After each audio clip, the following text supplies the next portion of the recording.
Could Illinois basketball's best lineup actually be one never planned to use? I know that sounds backwards, but David Mirkovich injury news is real, and it's time to start exploring how Illinois will respond if they do not have Mirk to start the season as he was supposed to be one of the centerpieces of this team. Now, Jeff Goodman has reported the injury timeline is likely 6 to 8 weeks, so he also might not miss any time at all. Still, you have to be prepared to lose a player with that kind of size, skill, and offensive responsibility. But Illinois is not new to these types of situations. They now have to answer a question they probably hope they could delay until February. Is this roster more dangerous when it plays smaller, faster, and with more creation on the floor? In this episode of the Big Ten Huddle presented by FanDuel, I'm gonna be showing you what an Illinois small ball lineup could look like, why it might unlock Stefan Vox and Andre Stojakovic, where Tomislav Ivisic fits into it, and the one weakness that could make the entire experiment collapse. And by the end of it, I'll give you the 5-man lineup that they would test first. Illinois entered the offseason with a clear offensive vision. Mirkovic gave the Illinois a front court player who could score, facilitate, punish mismatches, and become the centerpiece of the offense. Now, that plan has been interrupted because Brad Underwood has to decide whether he wants to replace Mirkovic's position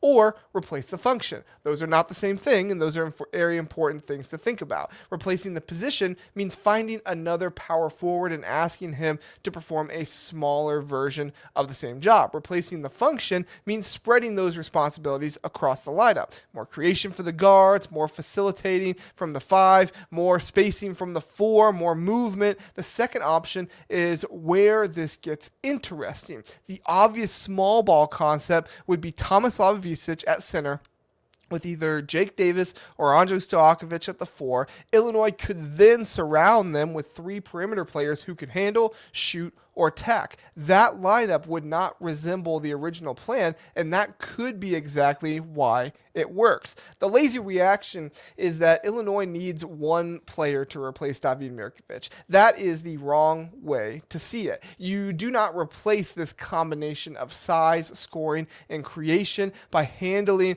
all his minutes to the next big man on the team. Illinois has to replace his responsibility, not just his position, and Brad Underwood is somebody who definitely loves to do this kind of stuff as he likes the positionless basketball. Tomislav Ivisic can facilitate more from the 5. Stefan Vox can become a more aggressive creator. Andre Stojakovic can play the 4 for you and also be a mismatch in some places. Quentin Coleman can add some pressure with the ball. One injury does not have to create one immediate, like for like replacement. It can create 4 expanded roles. And if those pieces fit, Illinois may discover a lineup that is harder to guard than anyone expected. The first key is Ivisic, right? He makes the concept possible because Illinois has seen him operate as a passing big man and help organize offense from the middle of the floor. No, he is not Mirkovic. That's not what I'm saying, okay? You cannot run the same offense and expect the same result, but if he can facilitate from the elbow or pull a slower center away from the basket like they've used him to do before, just maybe more consistently now, Illinois can still create similar problems. Think of it like changing an offense, for a mobile backup quarterback. You do not ask him to become the starter. You emphasize what fits him. For Ivisic, that means decision-making, spacing, screening, punishing defenses from overhelp. That's the kind of stuff that he already does well. You just put more of that on his plate. The second key is Stojakovic. Using him as the 4 creates immediate offensive pressure. Traditional power forwards and 4 players may struggle to chase him outside. If a smaller player switches onto him, he can use his size against them and get to the basket. The concern is on the other end of the floor. Can he rebound well enough? Can he defend stronger players without constant help? Can he survive repeated screening actions in physical matchups? Small ball sounds exciting until the opponent grabs 4 offensive rebounds in 3 minutes. You gain spacing, speed, and skill, but you may give up some strength as well, because not just because that's what Stojakovic does, but because his role could be used in other places as well. That makes Stephon Vox one of the most important players on this roster in this scenario. The smaller lineup only works if Illinois develops enough or another dependable creator. Vox appears suited to be more of an open floor type of player. Give him a room to attack or a rim to attack, and you could see some really, really interesting things. He does not need to become a one-man offense. He needs to turn good spacing into good points by getting downhill and forcing help. Quentin Coleman could change this calculation as well. If Coleman is ready to defend, push tempo, and create pressure with the ball, Illinois can become far more aggressive. A smaller lineup cannot walk the ball up, settle for a difficult jumper, and then defend a larger group in the half court. It has to create an advantage with purposeful speed. The hidden blueprint for Illinois small ball is not simply putting a wing at power forward, it's using Tomislav Ivicic as the offensive connector. If Ivicic pulls the opposing center away from the rim, Illinois creates driving lanes for Vox and Quentin Coleman. If the defense leaves its big man near the basket, Ivicic can facilitate from the elbow and force him to make decisions in space. Then Andrej Stojakovic becomes the matchup problem at the 4. A bigger defender has to chase him. A smaller defender has to handle his size. Small ball is not always about just being small. It's about making the opponent uncomfortable with every lineup choice it makes. Now, widen this to the Big Ten overall, because according to the betting odds on FanDuel, we don't have conference championship odds just quite yet, but Illinois does have the best odds of anyone in the Big Ten to win the national championship. Currently, they sit 4th best nationally in the country at plus 1,300, with the next closest Big Ten team being Michigan, who is 6th with plus 1,600. The conference will test this lineup immediately. Teams will post it up, attack the glass, pressure Ivicic and trying to get him into fouls and force Stojakovic to defend through contact. That is why this cannot become Illinois' only identity. Small ball should be a weapon, not a religion. Use it when Illinois needs shooting, when an opposing big cannot defend in space, or when the opponent goes small first. And that brings us to the biggest question: who rebounds?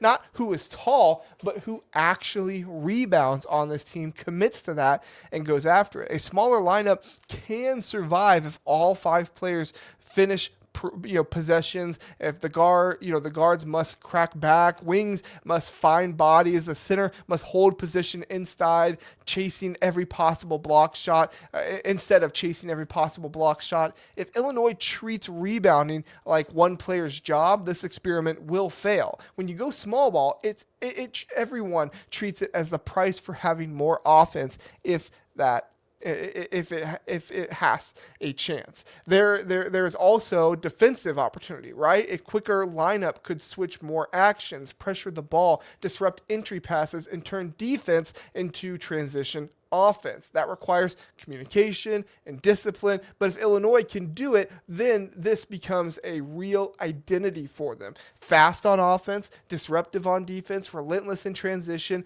That's not merely a backup plan, it is another way to win.